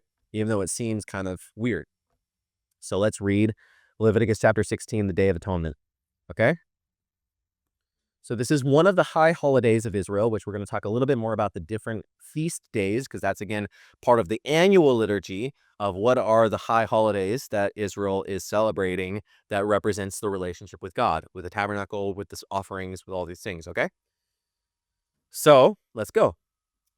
Starting verse 1. Yahweh spoke to Moses after the death of the two sons of Aaron. So this is a story that we didn't read, and Brenda, I promised that I would tell you about it this week, and we don't have time, so I'm sorry. I'll tell you about it when we get to Acts. How about that? Yeah. The Lord said to Moses, "Tell your brother Aaron that he is not to come whenever he chooses into the most holy place behind the curtain in front of the atonement cover on the ark, or else he will die, for I will appear in the cloud on the atonement cover." So this throne room, Aaron's not to just waltz in there, okay? The high priest doesn't just go in here at any point, okay? Only at a specific point is he able to enter in, and that is on the Day of Atonement. So let's continue. This is how Aaron is to enter the most holy place. He must first bring a young bull for a sin offering and a ram for a burnt offering. He's to put on the sacred linen tunic with linen undergarments next to his body. He is to lie in the linen sash around him and put on the linen turban. So he's able to wear, I talked about the priestly garments last week. In this circumstance, he's able to put on a different outfit, okay? Just a pure white outfit with a sash, okay? These are the sacred garments, so he must bathe himself with water before he puts them on. From the Israelite community, he is to take 2 male goats for a sin offering and a ram for a burnt offering. Aaron is to offer the bull for his own sin offering and to make atonement for himself and his household. Then he is to take the 2 goats and present them before Yahweh at the entrance of the tent of meeting. He is to cast lots for the 2 goats, one lot for Yahweh and the other for, what does it say in your Bible? Azazel. One for Azazel. That's weird. Okay, we'll continue. So wait, someone said scapegoat, someone said Azazel. Okay, we'll continue. Aaron shall bring the goat whose lot falls to the Yahweh and sacrifice it for a sin offering. But the goat chosen by lot as the scapegoat shall be presented alive before Yahweh to be used for the making atonement by sending it into the wilderness as a scapegoat. Aaron shall bring the bull for his own sin offering to make atonement for himself and his household, and he is to slaughter the bull as his own sin offering. He is to take a censer full of burning coals from the altar before Yahweh and 2 handfuls of finely ground fragrant incense and take them behind the curtain. He is to put the incense on the fire before the Lord, and the smoke of the incense will conceal the atonement cover above the tablets of the covenant of the law so that he will not die. He is to take some of the bull's blood with his finger and sprinkle it on the atonement cover, and he shall sprinkle some of it on his finger 7 times, with his finger 7 times before the atonement cover. Then he shall slaughter the goat for the sin offering for the people and take its blood behind the curtain to do with it as he did with the bull's blood. He shall sprinkle it on the atonement cover and in front of it. In this way he will make atonement for the most holy place because of the uncleanness and rebellion of the Israelites, whatever their sins have been. He is to do the same thing for the tent of meeting, which is among them in the midst of their uncleanness. I'm going to stop there. Again, as with my reading of the wedding ceremony liturgy, if you've never seen a wedding, it wouldn't make that much sense to you. What do you mean that they walk in the midst of the people? Okay, so this is what we call the ritual of the 2 goats. The ritual of the 2 goats, the atonement ritual. Okay, this is the most important part of this. There are some other like different details here, but we're going to not be able to cover them today. But what you need to know is the 2 goats. Okay, so one is sacrificed for the Lord, and one is sent out into the wilderness to Azazel, or for Azazel. Okay, I'm going to answer that question that you all have in your mind. What is Azazel? But I'm not going to do that yet.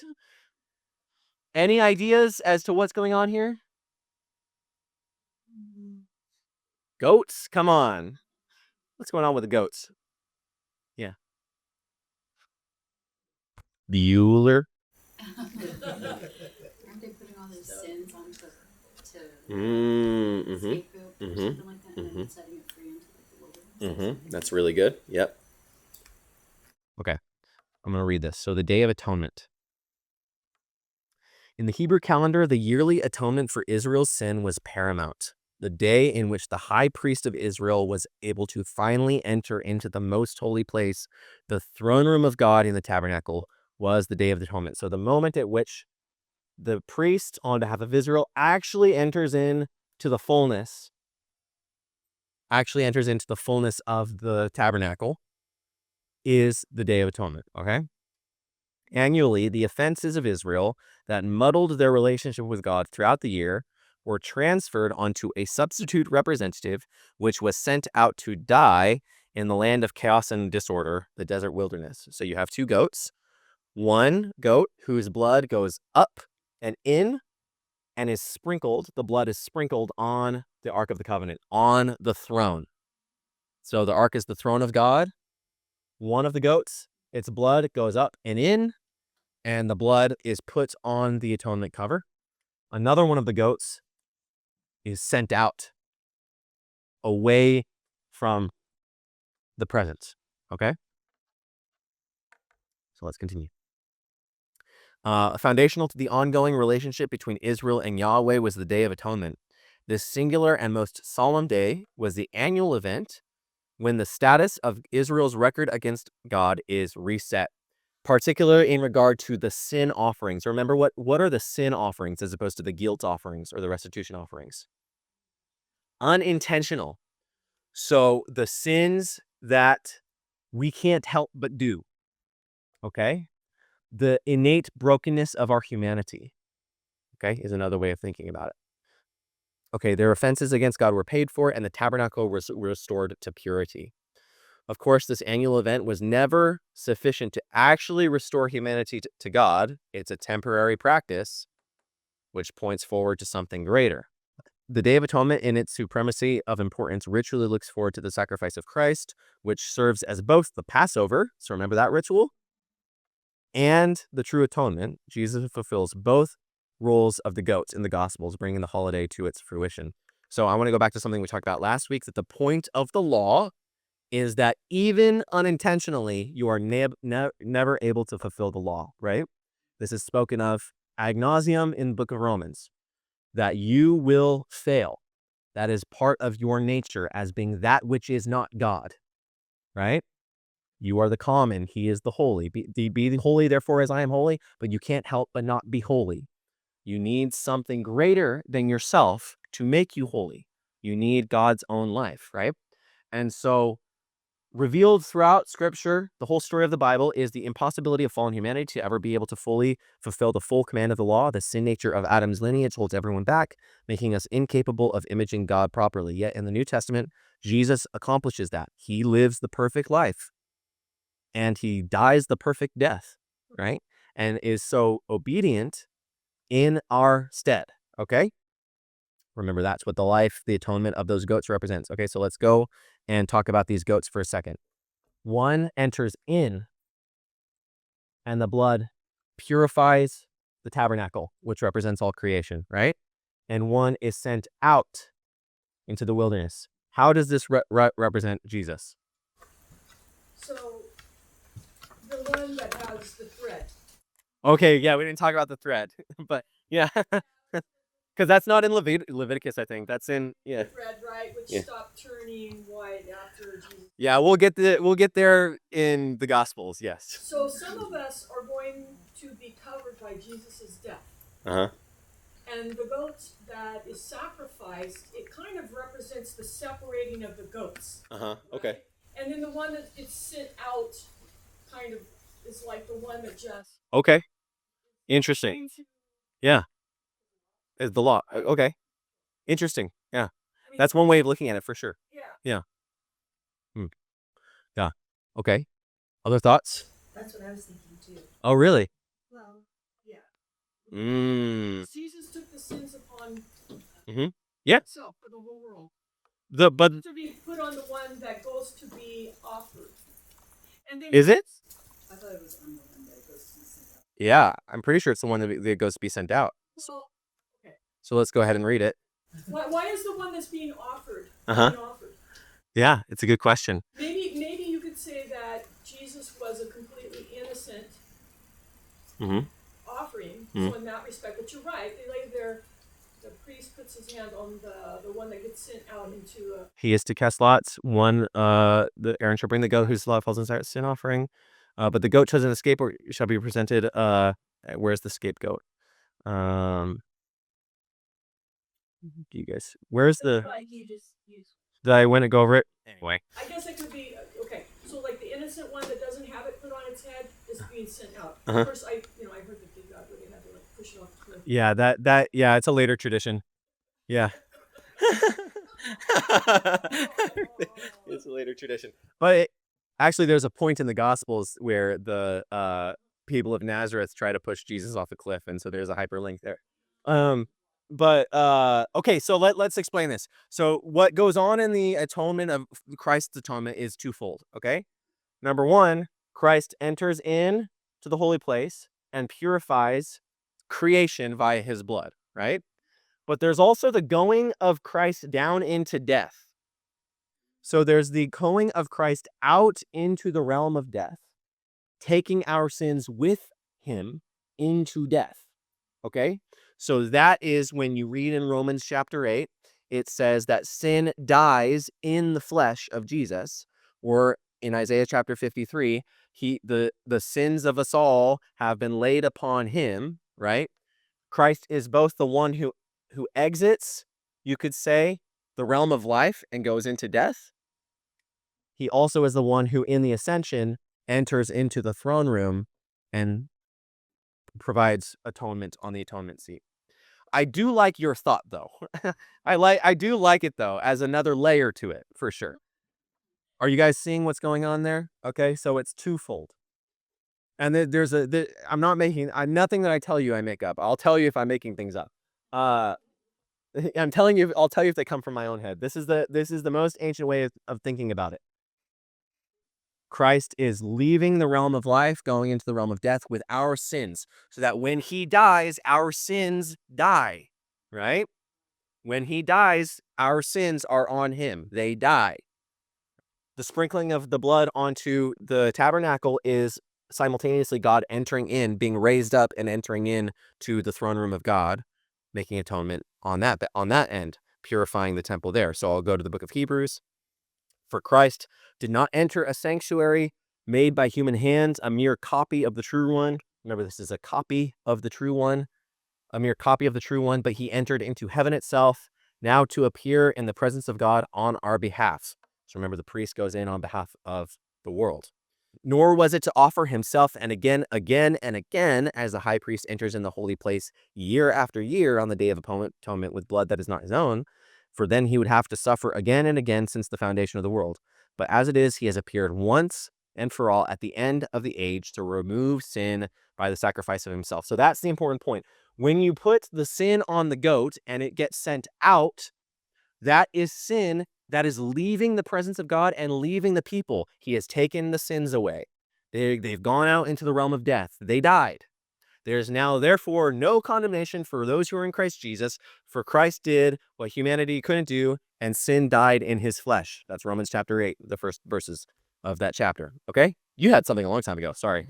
Yeah. I think I missed it. Is the scapegoat spotless and without blemish?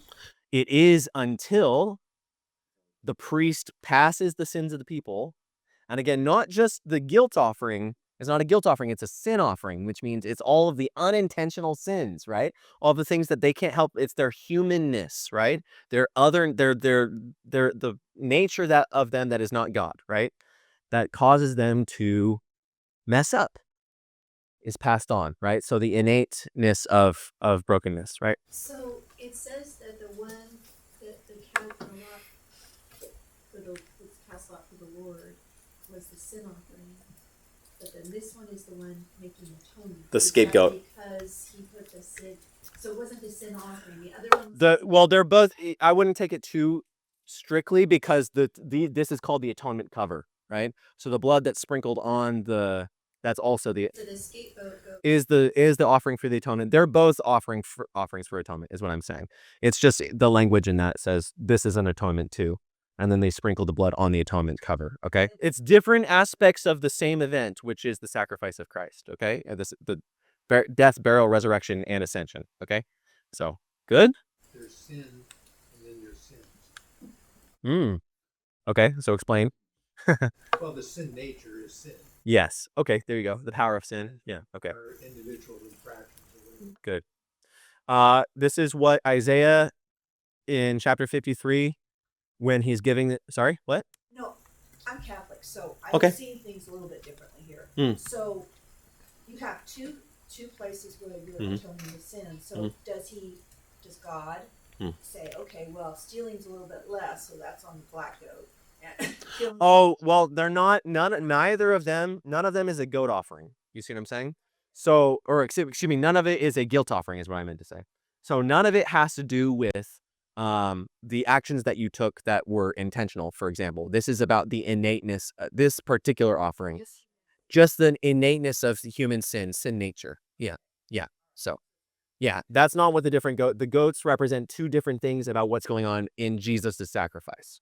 Okay, this is why in Isaiah 53, when it's talking about the death and resurrection of the Messiah, it's a prophecy that comes 700 years before Christ. He says, we all like sheep have gone astray. We have all turned our own way. The Lord has laid on him, that is the Messiah, the iniquity of us all. It's a Day of Atonement language. Okay, so the writer Isaiah is thinking to Day of Atonement about the laying on of sin on an innocent one. Okay, does that make sense? Wow, we've got a lot more. I'm going to have to... Guys, I wanted to do the golden calf story. I don't think I'm ever going to get to the golden calf story. Okay, who's Azazel? Azazel represents this desert demon, okay? So one scholar in particular says that what God is doing, it's like he's sending a bomb back to its maker. Okay, he's sending a bomb back to its maker. We're sending sin back to where it belongs, under the power of death, out in the wilderness. Okay, that's where it doesn't belong here in the midst of the people. It belongs out there in the realm of death. Okay, and again, this is the harrowing of hell when Jesus says, I descended into hell and I stole those keys, right? It's that idea. Okay, we have 5 more minutes. We're not going to get through everything today. Do we all know the golden calf story? No? Kind of represents like idolatry, right? It's idolatry. Okay. We have an option to do golden calf or the high holidays. I'm going to briefly go over the high holidays and then briefly go over golden calf. Is it okay? I'm not going to be able to read any more from Leviticus or Exodus. I'm just going to have to tell you the story, okay? Does that make sense? I just want to get you to church on time. Okay. So in Leviticus chapter 23, you can go read this on your own time. It talks about the different Jewish holidays, the yearly annual festivals that are celebrated amongst the people of Israel. Now, feast days, again, in the same way that the sacrificial system was ubiquitous throughout the ancient world, feast days commemorating the gods and the lives of the gods was a ubiquitous element of the ancient world, oftentimes tied up into the agricultural produce. Okay, that when this harvest comes, we're celebrating this god, and we're doing readings about the life of this god and things like that. Okay. Israel has its own feast days. What's different about Israel's feast days is it doesn't have to do with replaying or recycling some of these myths having to do with these gods, but it replays their own history, past, present, and future. Past, present, and future. It's what we call, or what in the Hebrew is called a moed, okay?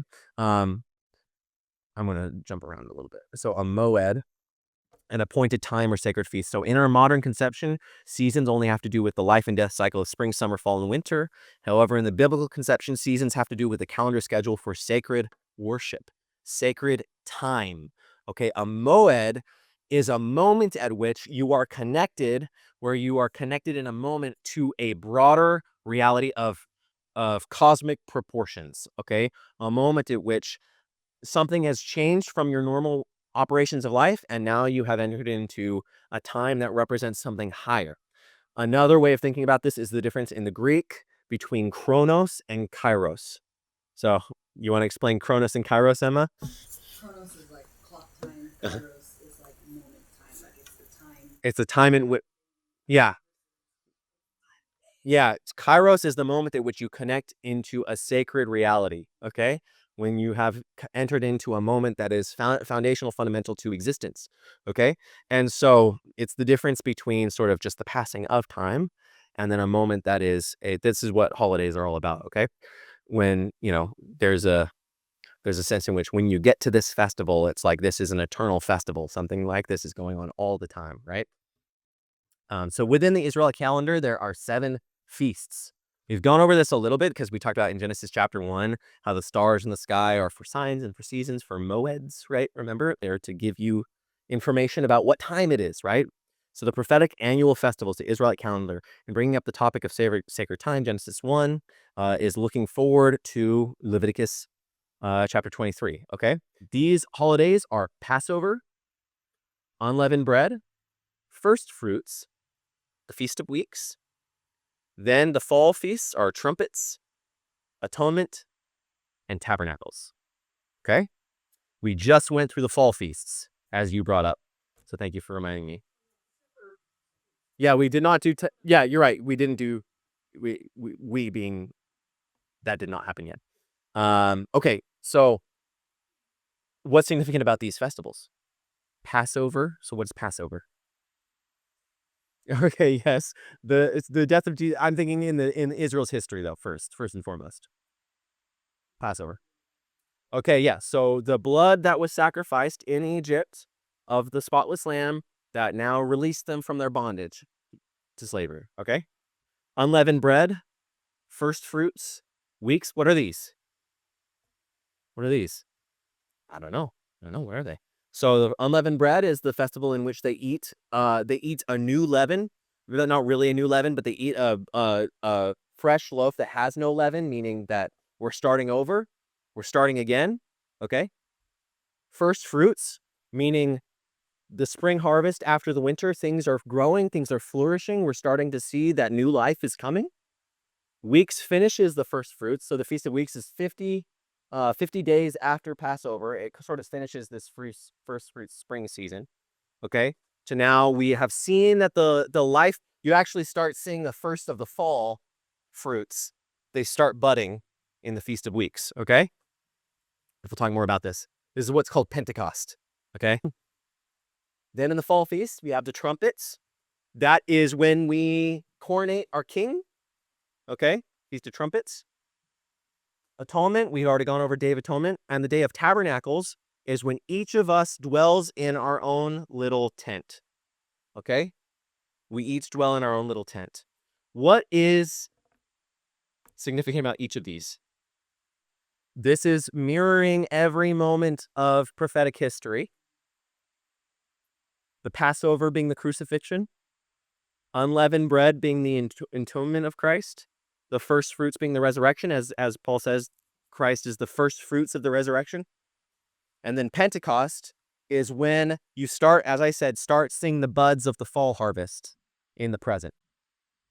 What comes in the fall harvest? The Day of Trumpets, God's coming into the world. The Day of Atonement, final judgment. And Tabernacles, when God dwells in my Father's house. There are many rooms. Okay?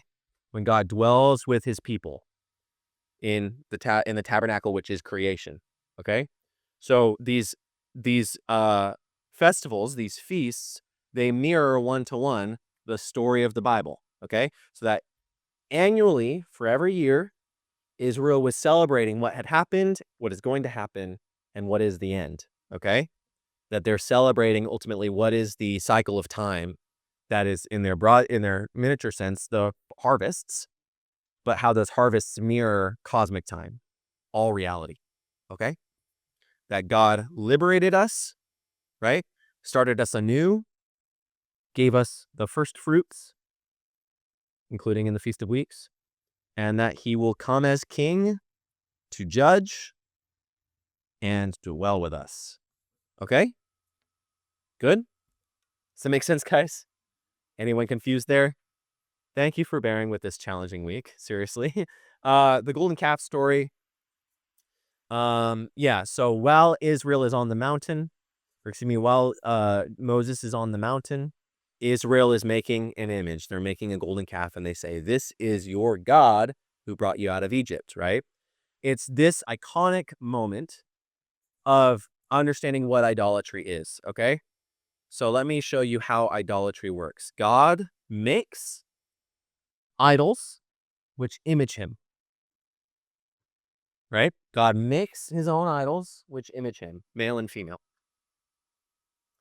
God gives things to bless because he loves his images, like prosperity, like all of the gold that Israel left Egypt with, right? All of the great wealth that they left Egypt with as reparations for their slavery, okay? God gives prosperity and blesses his idol. His idol makes an idol of the thing that was given to them and worships that instead of the giver, okay? Idolatry is when you worship what you should sacrifice. Idolatry is what you worship, what the gift instead of the giver. Idolatry is when you take these lower things and you say, "This is my God who saves me." Okay? A thing granted by God is not the thing that saves you. God himself is what saves you. And so idolatry is this moment in which, how can an idol make an idol of something lower than him and then worship that as the thing which blesses him? See how that works? How can the image of God create an image of anything less than God, less than even themselves, and dare to worship and sacrifice to this image as that which is responsible for their well-being? So remember, they took all of the gold. It's so beautiful and smart, the writing of the Bible, the amazing storytelling that they took all of the earrings and they took all the watches, took all the bracelets, and they took all the jewelry from Egypt and gave it to Israel. Israel takes it to the mountain. Israel melts all that gold down and builds an idol out of it. Okay, so they took the prosperity that was gifted to them and they start worshiping the prosperity. You catching on to this or what? Yeah. Okay. Cool. The story of the golden calf brings us back down from the high of heavenly patterns of the Sinai theophany into the reality of human folly and sin. As God calls Israel to be a kingdom of priests, they revert to behaving like all the other nations, including Egypt, the nation in which they were just before being victimized as slaves. In the story, the chosen people throw in a hedonistic orgiastic festival to a god of their own design. We didn't even talk about that. But yeah, they rose up to play. It means that they started having wild sex with each other. At this point in the story of the Bible, the sin remains an all-powerful force in the course of human nature. As it will be shown throughout the Bible, simply knowing God's law is never powerful enough to change or save. Israel needs a heart change that comes through the indwelling of the Spirit in the temple, which is your body. Okay, so this is the story of the Bible. And what's also significant about this is Moses makes intercession in this story.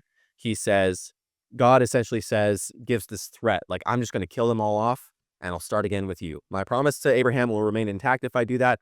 This generation needs to go. I'll just start with you. Moses offers himself up as an intercessor, again, being a type of Christ, a pattern of Christ. And then God says, yes, all the people will be spared on your behalf. He doesn't kill Moses. Instead, it says Moses comes down from the mountain after that moment and his face is shining. Okay, what does that resemble? The glory of God shining through matter.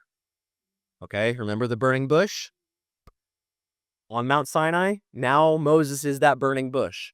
The moment at which he is a intercessor on behalf of the people of Israel, he comes down from the mountain. He is that burning bush now. The glory is shining forth through him, right? As he was able to have this moment of him being a type of Christ, right? Oh man, there's so much I want to get into about the transfiguration. Cannot do that. Okay? Just know that the end of the story of Exodus and all these moments at Mount Sinai is that God comes down and dwells in the tabernacle. This is the end of this part of the Bible where they're at Mount Sinai. When we meet next week, they're going to be taking that tabernacle through the wilderness for 40 years, not yet entering into the promised land. And we're going to talk about why that is. But they're going to wander through the wilderness while God dwells with them in the tabernacle as they have these festivals every year, as they're doing this liturgy every year. This is going to be shaping who they are as a people. All of these processes which ultimately are pointing forward to the Messiah. Remember what Paul says, all of these things are a shadow, the body of which is Christ. Okay? The New Testament is the fulfillment of all of this, especially when God comes down to dwell on the tabernacle in a flame of fire. In Acts chapter 2, he comes down to dwell on the heads of the believers in Acts chapter 2 at the day of Pentecost. This is the same indwelling of the tabernacle, but now your body is the tabernacle. The church is the tabernacle. And of course, at the end of the story of the Bible, the whole world becomes that tabernacle. The whole world is enveloped in the presence of God. Okay? Now ready for God to dwell with them. Okay? That's the story. So what you see at the end of Exodus, God coming to dwell in the tabernacle, temporary miniature version of the entire cosmos, starting with you guys. Okay? Makes sense? Thank you so much. This was a challenging meeting. I appreciate you. And next time, we are in the book of Numbers. Okay? Book of Numbers next time. It's going to be fun. Trust me.